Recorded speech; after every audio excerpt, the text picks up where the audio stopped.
பைத்தியக்கார கிழவி என்ன பண்ணிட்டு இருக்க? மரியாதையா இந்த சோடா புட்டியை விட்டு போயிடு.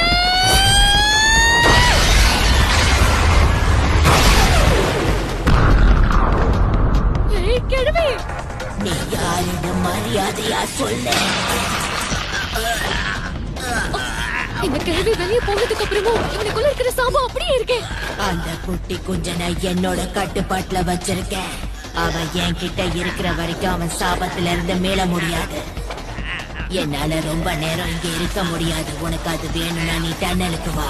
ஒருவேளை நீ என் கூட சண்டை போடணும்னா அங்க வந்து சண்டை போட. நீ ஒரு